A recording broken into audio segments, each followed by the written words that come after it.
please give us a call should you have a question or a comment. Today's program is unfortunately a program from the Middle East that we don't like to talk about. We don't want to talk about. We're hoping that we don't have to talk about, but it is the news. What started as a routine eviction for Palestinians or of Palestinians from their homes in the Sheikh Jarrah neighborhood in East Jerusalem, it is turning into a violent war between Israel and Palestinians in Gaza. So far, more than 100 people have been killed, including women and children, mostly Palestinians. Today, Israel is amassing troops along the border with Gaza, and a ground war could be imminent. Are we getting into a real war? Is Israel planning on invading Gaza? What's the Arabic reaction? With us this morning to discuss the recent development in Gaza are Dr. Hany Bawardi, an associate professor of history and Arab American studies in Michigan, Dr. Khalil Jahshan, a Palestinian American political analyst and a media commentator in Washington, D.C., Dr. Brad Roth, a professor of political science and law at Wayne State University in Detroit. Gentlemen, good morning, and thank you for being with us. Thank you. So, Dr. Jahshan, what's going on? I mean, what's the recent development? This is really a very sad time in Palestine.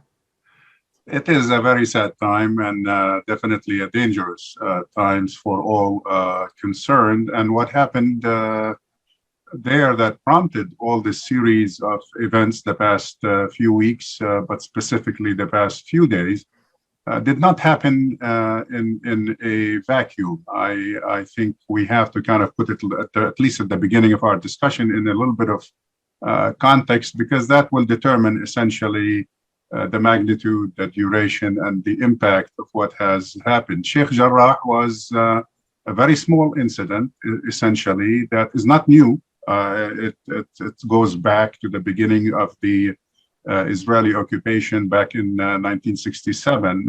A year after that, of course, Israel annexed the area there, Jerusalem and its suburbs.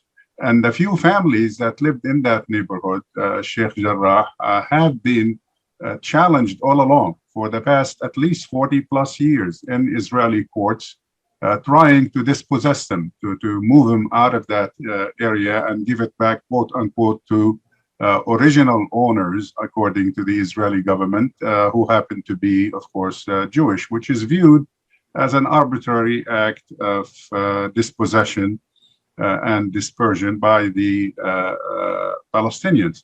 But in typical of all protracted conflicts, as the professors would agree with me, I think, protracted conflicts tend to surprise us. They tend to be dormant for a while, but then all of a sudden, in a moment of enthusiasm, a small normal event under normal circumstances would be somewhat, handled normally, will explode and become like a moment of enthusiasm that will revive the conflict. That's exactly what happened here. Sheikh Jarrah became a microcosm of the Palestine question that has been dormant, begging for a solution for 73 years, as we know today. What's the recent development, Dr.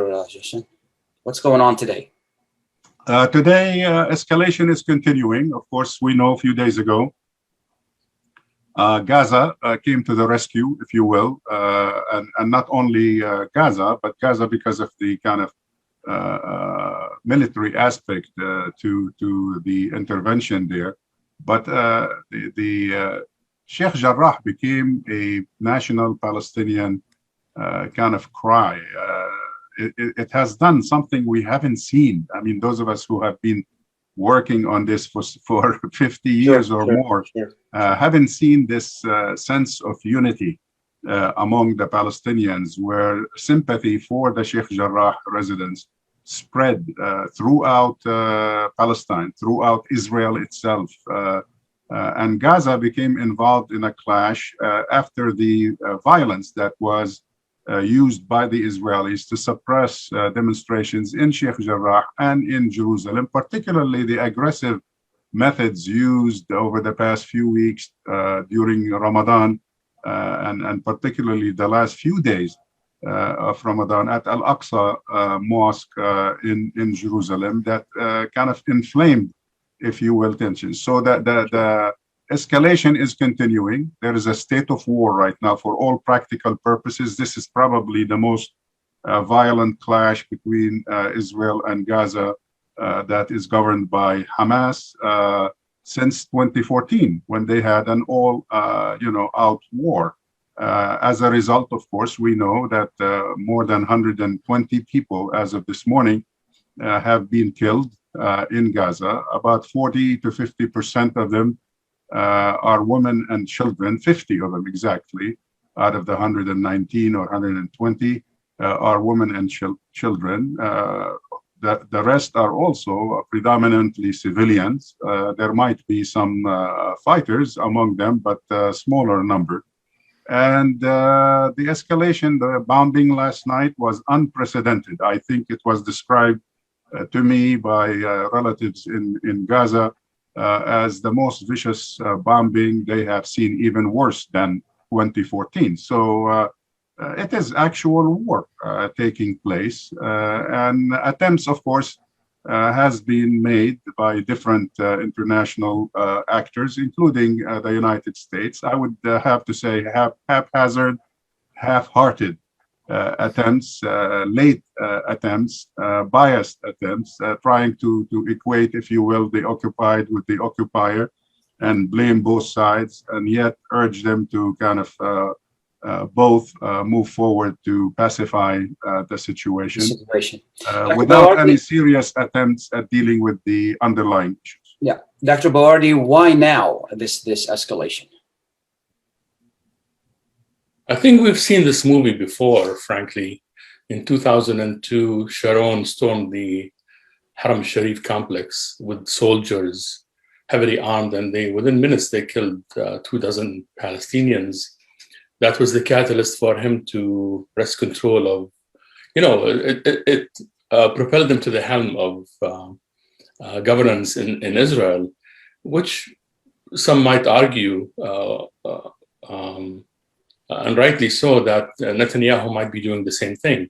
So after that, you had the second intifada and the systematic destruction of, in my mind, in my opinion, a third destruction of Palestinian society, not on the scale of 1948 when Israel was founded, or 1967 when they stormed into the rest of historic Palestine and the Golan Heights and parts of Lebanon and the Sinai and the rest of it. But they actually destroyed billions of dollars of fiber optics and infrastructure that was the cost of which was defrayed by the European Union and others. That was systematic. They even stole school records, hospital records. They destroyed institutions and embarked immediately on an expansion of settlements and networks of roads that basically dismembered the large population centers in the what is called the West Bank, so that you cannot get from anywhere to anywhere without going through a few checkpoints. And that's the status quo. And what we're witnessing right now is Netanyahu, who failed 4 times to form a government, might be looking to do the same thing. I mean, it's no accident. Attacking people inside a mosque where they pray is a red line in any society. The Israeli Defense Force, or the Israeli attack force, went inside the Al-Aqsa Mosque and launched grenades, sound grenades and tear gas, and went after the prayers. And let's not forget how it all started. I mean, Sheikh Jarrah has a background, and you, Mr. Hachem, mentioned that it was a routine eviction. There's nothing routine about those evictions. They're really painful, heart-wrenching. Yeah. Imagine someone coming into your house where you lived for generations and telling you, hey, get out. This house belongs to someone else. Which overlooks a lot of history, namely, expulsion of some 900,000 Palestinians from their homes in historic Palestine from major population centers. But, at the same time that was happening, without provocation, without any discernible reason whatsoever, people were attacked in Bab al-Amud or Damascus Gate. Any visitor knows that that's a hangout place for young and old, where you can grab some roasted corn and hang out, especially around the Eid. People were preparing for Laylat al-Qadr, which is the holiest night of the holiest month in the Islamic calendar, Ramadan. Sure. To attack them in that fashion, and of all the news networks, Al Jazeera covered that in real time. You can see dozens of sound grenades, which are really disturbing. They can take your hearing away under the right conditions, just exploding left and right, and people scurrying for cover. It was actually almost planned. It looked deliberate. It looked, disproportionate. And then they went after people inside the Islamic holy places, inside the complex. And that was a signal that this actually took on a different feel to it. And that's when I think Hamas and others said, hey, stop, you need to stop, or else. Sure. And Hamas acted on their threats. And just so we have things in proportion or in perspective, the entire arsenal of Hamas does not equal the firepower or the explosive loads of a single F-16. They did what they can because at some point we all acknowledged people's right to self-determination living under occupation, by all means necessary, including direct action. You have to bump back. That kind of fell by the wayside because of Palestinian ineptitude. Frankly, this peace process basically became like a fog. It was a non-starter. Then it went from nowhere to nowhere. And people lost sight of the dire conditions Palestinians live under inside the West Bank, but also inside the pre-1948 territory in Al-Muthallat, in the Galilee, in population centers all across historic Palestine inside Israel. Those are living as, second-class citizens. Maybe we'll talk about them for a little bit. But just to follow that chronology of what happened recently, as Dr. Jahshan pointed out, this took on a life all its own by the disproportionate, deliberate action by the Israelis. Hamas reacted. And then, as Dr. Jahshan pointed out, there was this, symmetry, or as the Department of State and the White House and most of the media outlets, the networks and cable news, outside social media, they say, oh, there's a war between two parties. Sure. This is not a war. This is an occupation. Yeah. And the occupied are pushed into a corner, trying to defend their lives, their dignity, and they are besieged. And Gaza is like, shooting fish in a barrel, frankly. They're amazing people, very resilient, very patient. Before we get into the media aspect, before we get into the media aspect of it, and we're going to get Dr. Roth on this, we're going to take a short break. We'll be right back. Please stay tuned. While we've been staying safe at home, scientists have been on a journey. The destination, a COVID-19 vaccine. This journey began decades ago with research into other coronaviruses. Scientists built from there with months of research and development, cooperation with other experts worldwide, and clinical trials on tens of thousands of volunteers of diverse race, age, and health status. They arrived at a safe, effective vaccine, and hundreds of thousands in Michigan have already been vaccinated. But the next step is ours. We need to get the vaccine when we can. Keep wearing masks correctly and taking precautions until we reach our destination, freedom from COVID-19 and getting back to the lives we love. Discover the facts for yourself at michigan.gov/COVID vaccine. A message from the Michigan Department of Health and Human Services. Ziyad brand. Quality products from our family to yours. Ziyad Brothers Importing offers the finest quality products, including brands like Sultan, Kraft, Nestle, Hook, Rico Picon, Donna, and many more. Ask your retailer to carry these fine products because you deserve the very best. For more information, visit our website at www.ziyad.com. That's www.ziyad.com. Ziyad, quality products from our family to yours. ArabNews.com, bringing you breaking news from across the Middle East and the latest on Arabs in America. Get inside the latest headlines with expert analysis and insights at ArabNews.com. Join over 5 million Facebook fans and over 10 million monthly readers. ArabNews.com, news that matters to you. Get ready for an amazing experience at Ishtar Restaurant on 15 Mile Road in Sterling Heights. Enjoy excellent hospitality from owners Ali Al-Baghdadi and Patty Bonham, serving the best in Mediterranean food. Try Chef Ali Al-Baghdadi's famous shawarma, the best Iraqi grills and food, and the best Arabic and international dishes. Dine in our authentic atmosphere or take out. Call 586-698-2585 or check us out on Facebook. Ishtar Restaurant practices all CDC guidelines and is open every day 11 a.m. to 10 p.m. Have an amazing experience today at Ishtar Restaurant, 3625 15 Mile Road, Sterling Heights. Welcome back and thank you for being with us. Dr. Roth, again, why is it now this is happening and how is it playing in America? Well, of course, it remains to be seen how it will fully play. The difficulty is the conceptual framework that's brought to bear on this, which is highly skewed in favor of the Israeli perspective. The United States has set itself up in this odd way of, on the one hand, proclaiming itself as an honest broker, and on the other hand, really taking the position that there is no gap between its own stance and that of the State of Israel on crucial questions.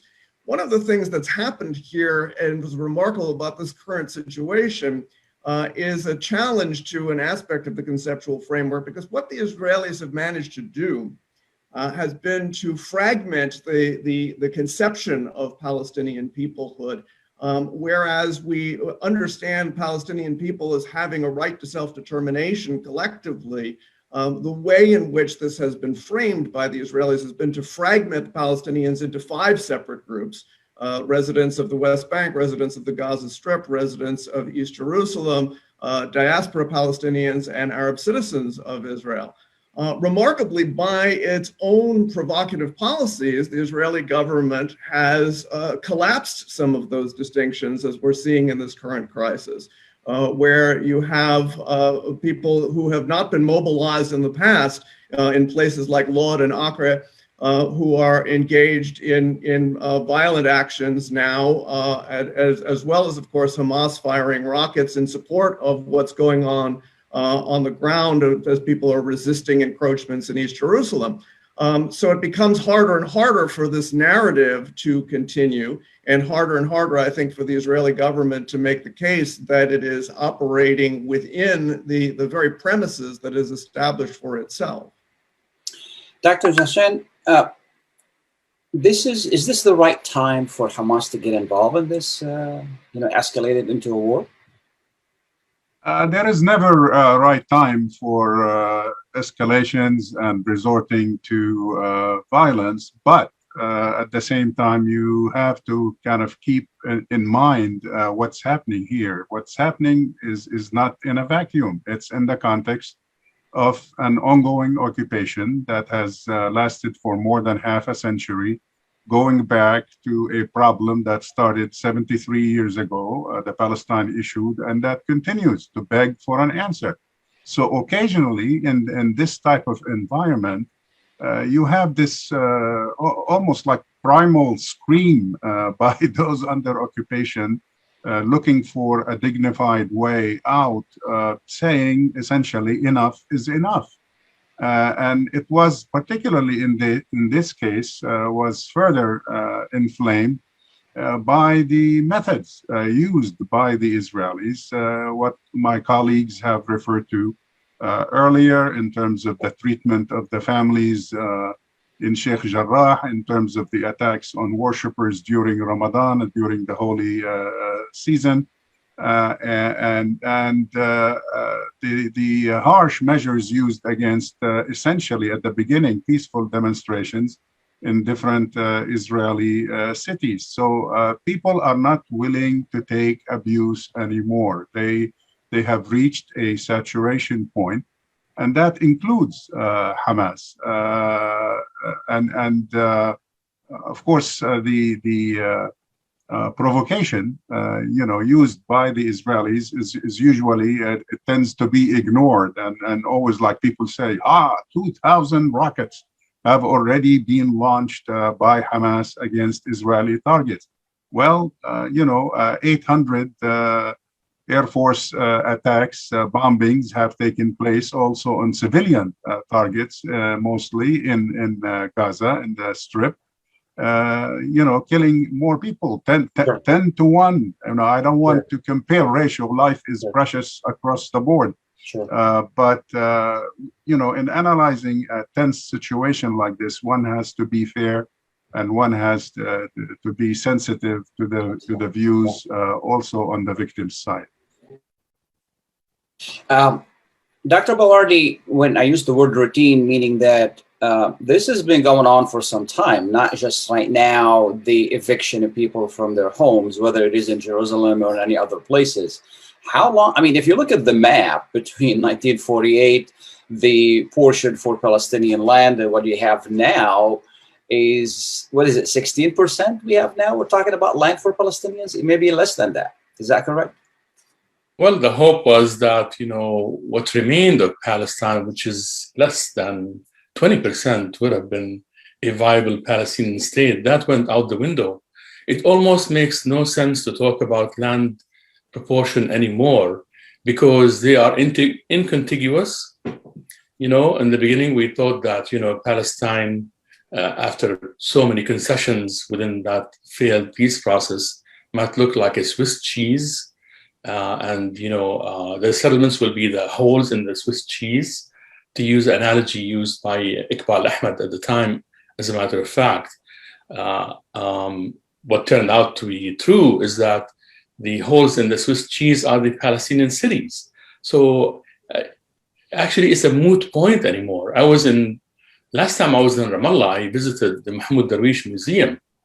And this is in the middle of Ramallah. And I was looking across the field to this empty lot in a city that is, very, very crowded. The streets are very narrow, and the building codes are like trying to do their best in a very crowded city. And I said, how come all this field is empty?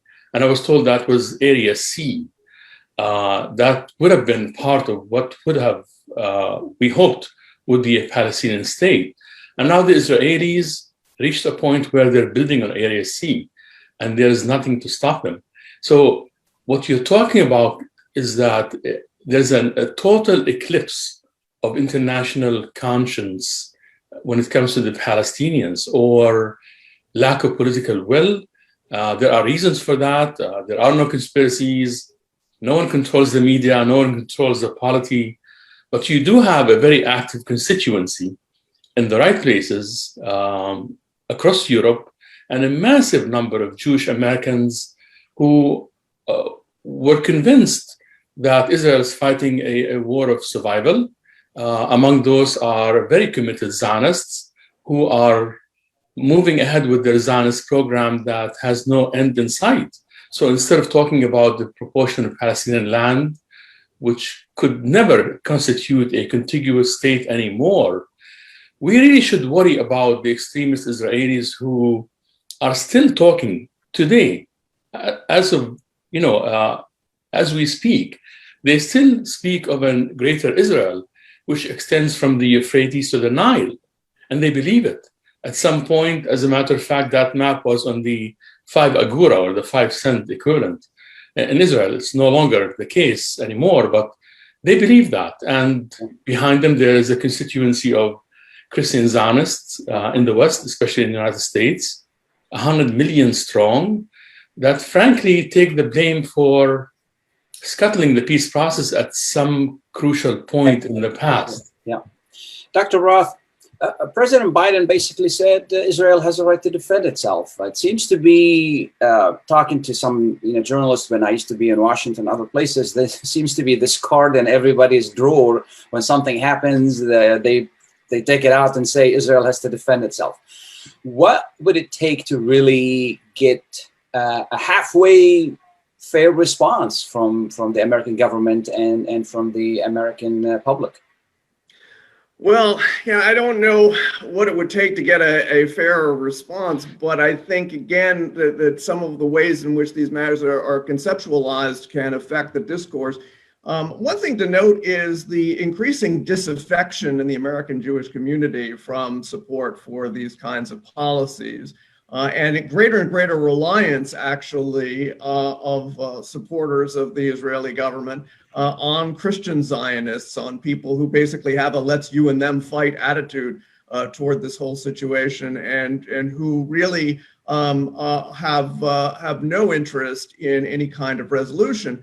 There isn't really a problem of the Nile to the Euphrates, I would say. The problem, though, is with respect to Palestine itself, that the attitude of the Israeli government has been to characterize the Green Line in a very peculiar way. It's a border, but it's not a border. Well, actually, what it is for them is a unidirectional border. What's ours is ours beyond cavil. What's yours may also be ours. And that is not a framework that I think people can continue to accept, particularly when it becomes more and more manifest what this amounts to. And Sheikh Jarrah represents, I think, a microcosm of what this all has been, that the international community understands East Jerusalem to be occupied territory, and yet the goal of the Israeli government has been to change the demographic fundamentally in East Jerusalem, so that now as many as 40% of the residents of Jerusalem on the wrong side of the Green Line are Israeli Jews. It is a Judaization process, quite bluntly, and it is a process whereby efforts are made to vindicate the rights of old property holders in the most ironic possible way, which is to say, of course, that if we're really going to look at old property claims and treat like cases like, what does that mean for the state of Israel as a whole? What does it mean all of these Palestinians? How can they get away with it, Dr. Roth? How can they get away with it? Yeah. I mean, here's we have annexation of the Golan Heights. Now, Mr. Netanyahu is talking about annexation of the West Bank, evicting people out of their homes that have been living there for hundreds of years, and so forth and so on. Bombing of Syria on weekly basis, which is nobody wants to talk about that. And invading Lebanon's airspace and water on daily basis, all of which against international law. How could they get away with it, And all we say is, you have a right to defend yourself. Yeah, well, unfortunately, a lot of it has to do with whom you identify. If you see yourself as being in the place of people who seem to have similar characteristics to yourself, menaced by a certain kind of existential threat, then you can see Israel as somehow representing Western civilization under assault. But the problem is that people have superimposed onto Israel a set of values to which the Israeli government paid lip service for many years. The first 29 years of Israeli governance was based upon a kind of liberal universalist conception, which in some sense required the distortion of reality in order to be able to be sustained in public. There's an old line that hypocrisy is the tribute that vice pays to virtue. People needed to be hypocritical. When I was growing up, the story about the sort of immaculate conception of the state of Israel had a certain significance, in part because the facts could be distorted. But what we've seen in more recent times is a more overtly ethno-national government in Israel with wider levels of support in the Israeli political community, which has now been overtly carrying out policies that can't possibly be reconciled with the liberal universalist pretensions that initially underlay support for the Israeli state. And I think that's the reason why you see a continuing erosion of support within the American Jewish community, as well as in other communities in the United States for Israeli policy. That's all. We're going to take a short break. We'll be right back. Please stay tuned. Wearing a mask is more than protection. It's a bridge to better days, the path back to celebrations with family, nights out on the town with friends, game days with your favorite sports teams, and the thrill of live concerts.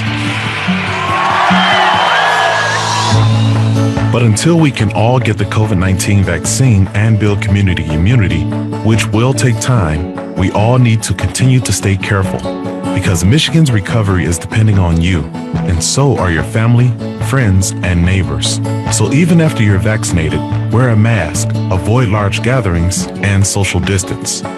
One day in the near future, we will all be able to put this pandemic behind us. But until then, spread hope, not COVID. Learn more at michigan.gov/coronavirus. A message from the Michigan Department of Health and Human Services. Enjoy the first Syrian-style cuisine in Michigan. At Damas Cuisine and Catering, you'll find a wide selection of Syrian foods and sweets in our menu, like frikeh, poisi, grape leaves with steak, mishawi platter, hot mahashi, char-grilled kebab, shawarma, and much more. Get super fast delivery from Damas Cuisine and Catering right to your door. Order online at damascuisine.com/menu and track your order live. Damas Cuisine and Catering, 28841 Orchard Lake Road in Farmington Hills. Call 248-987-4985. Are your hands feeling numb? Do you feel pain opening up a jar, turning a key? Are you noticing that your elbow and your shoulder are becoming stiff? Or were you recently injured in your arm? Hello, I'm Dr. Abhijit Katranji, and at the Katranji Hand Center, which just recently opened down the street from the Somerset Mall, we can provide you with the latest in hand, wrist, elbow, and shoulder care. Visit us at www.katranjihandcenter.com to learn the latest techniques that we have to offer you, and I look forward to taking care of you. Visit us in Troy at 1565 West Big Beaver Road, Building F, or call Katranji Hand Center for an appointment at 248-869-4263. That's 248-869-4263.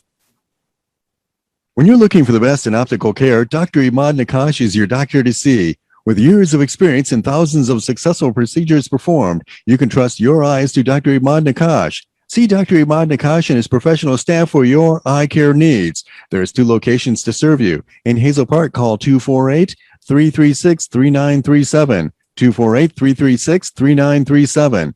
In Rochester Hills, call 248-299-3937. That's 248-299-3937. Welcome back, and thank you for being with us. Jerry is on the line. Jerry has a question. Go ahead, Jerry, very quickly, please. Thank you, Mr. Khalil Hachem. Before anything, I said Eid Saeed, Eid Mubarak. I'm sorry, it's not very, very, very happy Eid, but to all my friend Muslimin, Eid al-Fitr al-Saeed lakum. Okay, what's the question, Jerry? My question is, Mr. Khalil Hachem, don't you think the split of the leadership of Palestinian, one on the West Bank and one in Gaza Strip, that comes for advantage of Israel because the Palestinian leadership is split, and that make it weak toward the Palestinian issue? The other question, please, where is Russia and where is China as a superpower? I don't hear nothing about it. I would appreciate the answer, and thank you for you, Mr. Khalil Hachem, and you, Dr. Jahshan. Well, the division among the Palestinians, does that make them weaker? I mean, should Israel trust them for that? I think Jerry has a good point there. Of course, the divisions in Palestine, particularly between the 2 main political factions, Fatah and Hamas, has really damaged the Palestinian cause in many ways, at least since the last elections 15 years ago, with Gaza going its own way under Hamas, and Fatah basically is in charge of the government, the PA, the Palestinian National Authority in Ramallah, the lack of agreement and the lack of coordination, the absence of a joint strategy for the country, the inability to work on a joint, if you will, program to achieve an end to occupation and freedom and independence for the Palestinian people has suffered as a result. Occasionally, we've had some attempts at reconciliation, including just a few weeks ago, that didn't seem to fully materialize. Even this crisis, frankly, doesn't seem to yet to have propelled. It has unified the people. And the people, of course, don't need that unification in the sense that they've always been united. When you look at public opinion surveys by different parties in Palestine, the majority of the Palestinians continue to list reconciliation between Fatah and Hamas as a top priority for them that hasn't dwindled over the years. My own personal comment is I have a feeling that this whole call for unity or national unity government seems to be impossible to achieve under the current circumstances with occupation and Israel totally kind of leaving Gaza under strict isolation and so on. But at least there has to be a modicum of cooperation, some kind of coordination. People don't, democracy, if it prevails in Palestine, doesn't need unity of everybody. Not everybody needs to belong to the same political party, but there needs to be a consensus about a national agenda of liberation that focuses on ending the occupation and moving forward. And yes, it has weakened Palestinian efforts. With regard to Russia and China, they are paying lip service, just like the United States, to what's happening there.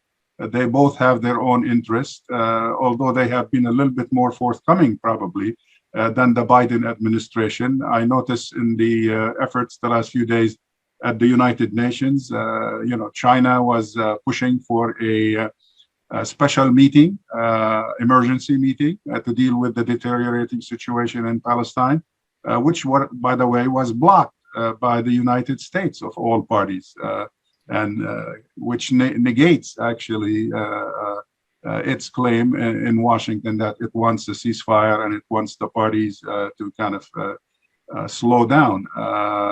Same thing with the meeting that China proposed, together with Tunisia and another European parties to have a virtual meeting instead, open but virtual meeting to discuss a ceasefire. That was also just 2 days ago blocked by the United States. Absolutely. Dr. Bawardi, the Arab reaction to this has not been what it should have been. And this is not the first time, but it should be more so now. I mean, we want to pick on what the US does, and Russia does, and China does, and we, sometimes we neglect to see what are we Arab friends are doing. What has been and how disappointing has been the Arab reaction. Yeah, if I was a spokesman for any Arab country, I think I'll flee the room. I won't even claim victory. This is the saddest of all aspects of this entire conflict. There are signs of, what is perceived by some as some sort of capitulation by the Jordanians in this treaty with the United States, which ties their hands. As a matter of fact, Jordan's peace agreement with Israel in 1994 ties their hand as it is. And they seem to be like a people of their word, unlike the Israelis, to be honest with you. There is a cold peace also with Egypt, which takes it out of the conflict in a direct way. At least there will be no expanded conflict or an all-out war at a very minimum. But what you can bet on is that there will be no meaningful response by any Arab country because they're incapable of acting unilaterally in an effective manner. And to be honest with you, to be fair to them in a sense, with the United States unwaveringly in support of Israel, there's very little anyone can do. They already bumped back or pushed back against the UN resolution or a meeting by the Security Council, which met anyway. And they will sure to veto any decisions that might be forthcoming condemning Israeli practices and bombing in Lebanon. In fact, they're unwilling, as you've heard my colleagues mention, to intervene to stop the indiscriminate bombing by the Israelis in Gaza, who are preparing to storm the place. So there will be, nothing will come out of the Arab countries. In fact, what I would like to mention is that activists in the diaspora are carrying most of the burden. And more, exactly. I mean, right now, the Gulf states have relations with Israel. Saudi Arabia is very close to Israel. Saudi Arabia spends hundreds of billions of dollars fighting in Yemen. There's a lot of resources can be devoted to that. And at the same time, I would think that if Israel fears that its relations with the Arab countries that it has relations with is going to be affected, it would not really start a war like that, don't you think? I think all you have to consider is that, by virtue of investing $1 billion in an Israeli gas line to supply Europe with gas, which will inevitably make Israel an economic regional power, you can only expect silence from the United Arab Emirates under these circumstances. But in fact, their silence is deafening. Their silence is actually backed by large investment in Israeli economy, nominal or token investment in vaccinations in Gaza. I doubt they will invest enough to rebuild all those buildings that Israel is knocking down. Even if they do, you have to wonder what's going on here. So we build buildings for Israelis to knock them down. So I think we all know that the failure or the collapse of the Arab Spring by brute force from abroad and by the Arab regimes all but hindered or changed the equation to prolong the conflict and the suffering of the Palestinians. There is no danger of war. That's good. I mean, an all-out war. But for the Palestinians, that actually can't be good news because their back is against the wall, virtually. They have nowhere to go, no one to turn to. The geopolitical situation changed such that there is no a breadth or strategic, alliances that can be relied upon. Any regional power is struggling to fend itself against Western pressure. I don't want to include Iran in this equation. It's not an Arab country. I'm not sure Iranians really care about Palestine as much as we are led to believe. The same goes for Turkey, which they are supplying some weapons and money to the Palestinians, are they, the Iranians?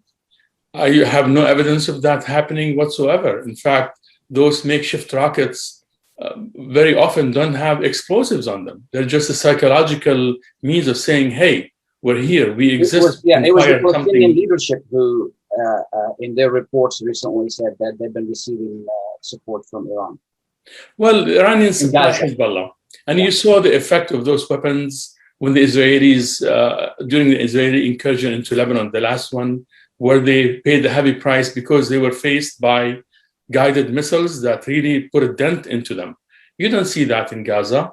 Yeah. So I think one has to be careful about, throwing Hezbollah, throwing Hamas or any Palestinian side within a regional realm or alliance that doesn't really exist or can't have an effect politically or militarily or in any way. Again, I'd like to circle back to the action by the diaspora across the world. So there is a lot going on that actually deserves attention. Tomorrow, we're planning a march in Dearborn. We'll be gathering, if I might put a plug for that. Yeah, let's save that. Let's save that to the end of the program. This way, the state. Okay. Yeah, Khalil, may I add just real quickly? Yeah, just a second, Dr. Jahshan. What we're going to do is Abdullah has a question, but before we do that, we have to take our final commercial break. Then we get back to you, Dr. Jahshan. Please stay tuned. العطاء قصة رائعة، بدايتها إنسان يهتم ونهايتها إنسان يحتاج. مؤسسة الحياة للإغاثة والتنمية، ومنذ أكثر من 25 عاما تحمل عطاءك إلى من يستحقه ويحتاجه، بغض النظر عن الجنس أو العرق أو الدين.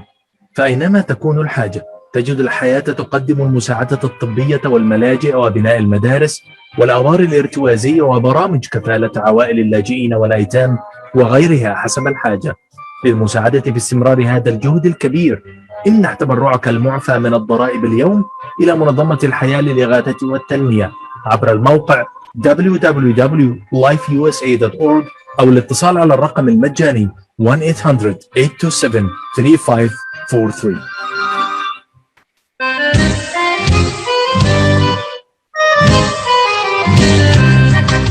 New Concept Products and Design. بإدارة ناجي عبود. هل تحتاج فتح مطعم؟ هل تحتاج فتح محل المواد الغذائية؟ هل تحتاج تصاميم وخرائط؟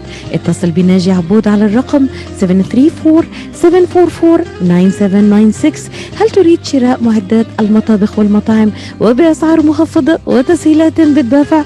اتصل بناجي عبود الآن على الرقم 734-744-9796. خصم 5% عند الشراء ب75,000 أو أكثر على كافة المواد. لمزيد من المعلومات زوروا موقعهم الإلكتروني على www.newconceptproducts.com أو زوروهم في موقعهم الجديد 31185 Schoolcraft in Livonia. ناجي عبود، العلامة المميزة في عالم المطابخ.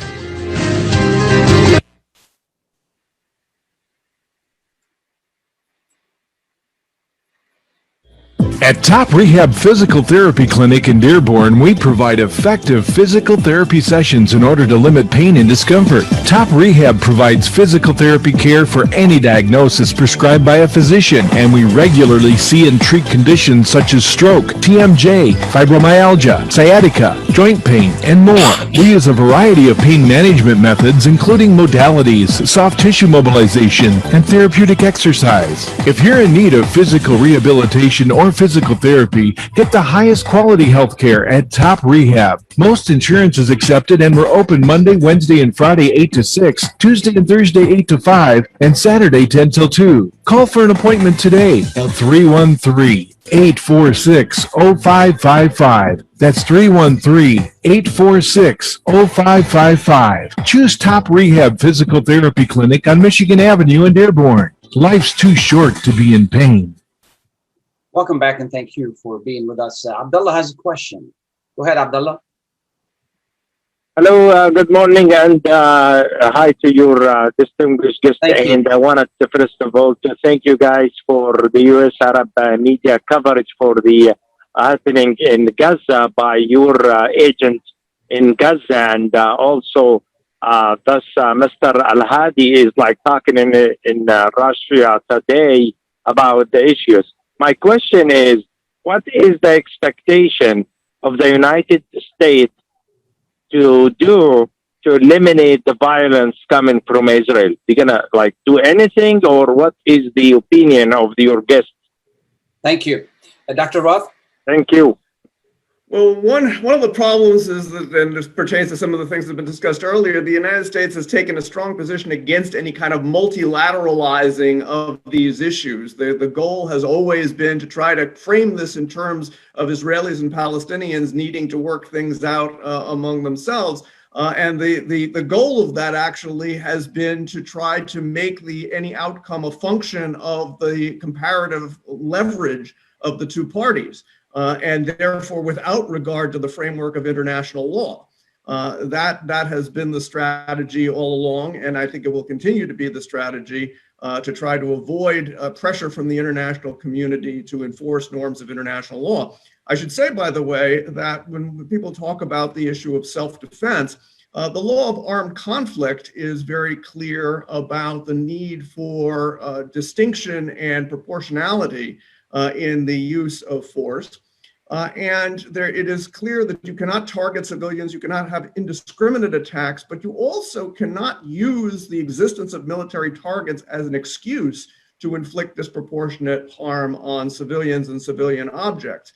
And so the standard is whether the use of force is excessive with respect to the concrete military advantage of the attack. And here, the reason for the framing of that standard in this way is to avoid having states use as a pretext the existence of the military target in order to inflict damage and intimidation upon the civilian population. And I think that we are seeing that in the exercise of force by Israel at this moment in the Gaza Strip. And this should call forth a substantial response, as I know it has, from international law organizations and human rights and humanitarian law organizations around the world. So we might hope for some sort of response in regard to these matters, but unfortunately, if past is prologue, not much reason for optimism. Sure. You know, Dr. Roth, the Israeli lobby is very, very powerful in America. And, you know, if Jewish Americans want to change American policy, could they work together with Arab Americans and try to convince the American politicians that, you know, this is not fair and we should do something totally different? I think you're going to see more and more of this over time, that people are coming to the realization that organizations that they have supported in a kind of knee-jerk way because they represent Jewish identity, but they never really kept track of what those organizations were actually doing in their name. They come to the realization over time that what purports to be in service of their values and their sense of identity actually is just the opposite. That most American Jews, in fact, take very seriously considerations of human rights and humanitarian law and want to disassociate themselves from these kinds of actions. And it's easy, of course, to personify this in Netanyahu, who most American Jews actually are repulsed by. But the problem, of course, goes much deeper than that. And the question is how far American Jews can come to realize the extent to which the values that they've superimposed upon Israel actually are not the values that animate Israeli policy. Absolutely. Dr. Jahshan, you were going to say something before we went on break. Yes, you know, I just wanted to add a little bit, although I agree fully with my friend Hany's assessment of what he, you know, was talking about in terms of Arab support or lack thereof. Just imagine if the 6 Arab countries that have full diplomatic or some diplomatic representation in Israel, including the 4, you know, recent normalizers with Israel, if they, in the context of the Gaza situation, withdrew their diplomatic representatives from Israel. Just think of the impact for a moment. Absolutely. That would have had on Israeli public opinion that's already demoralized for all kinds of reasons. 2, I just would like to add the fact that despite this erosion or paralysis in Arab official reaction to the situation, the fact of the matter, the Arab public is on the opposite side of the track on this. Doesn't agree with most of the governments. Public opinion surveys, Arab Opinion Index and others. Arab Opinion Index is Arab Center's annual surveys or poll in more than 12 Arab countries at a time. Some of them range like Algeria, 96% consider the Palestine issue their cause.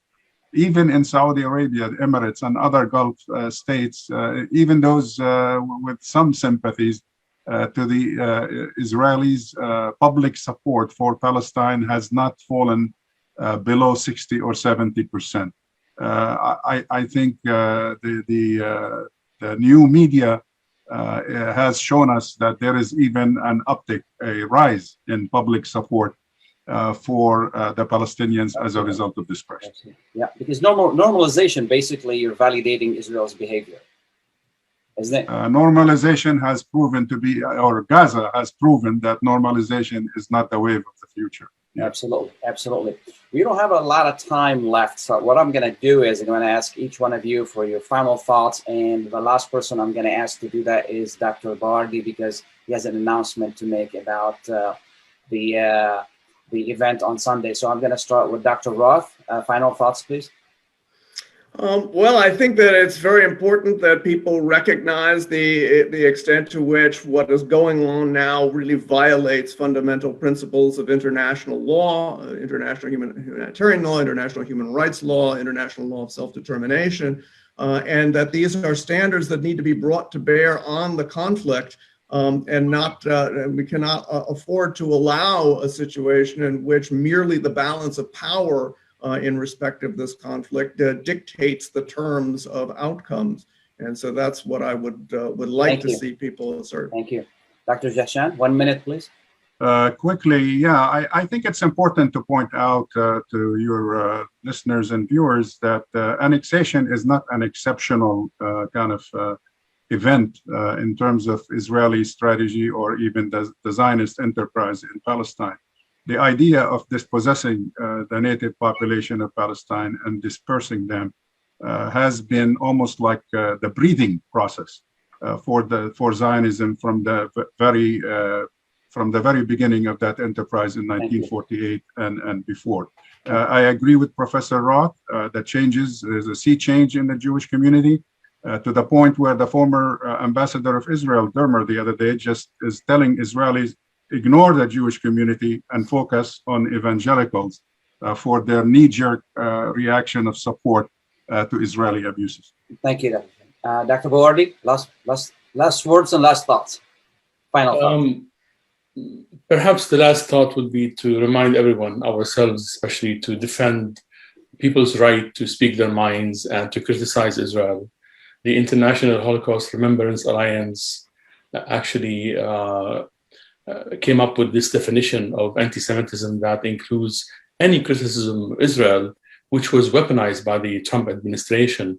I'll stop with that, and I'd like to see us come together, I hope, with the considerable experience and knowledge Dr. Jahshan and Dr. Roth can bring to talk about that. And finally, just a couple of announcements very quickly. So tomorrow, the Palestine Youth Movement, PYM, will be holding a rally at the Arab American National Museum at 2 o'clock. And the New Gen for Palestine will be holding a large rally at 1 o'clock on Sunday, this Sunday, the 16th, in front of the Ford Cultural Center.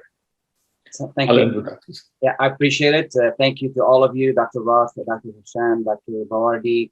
Thank you, Mike, for a great production. Thank you, Adel, for the Zoom connection. Thank you, listeners. Thank you to Jerry and Abdullah for calling.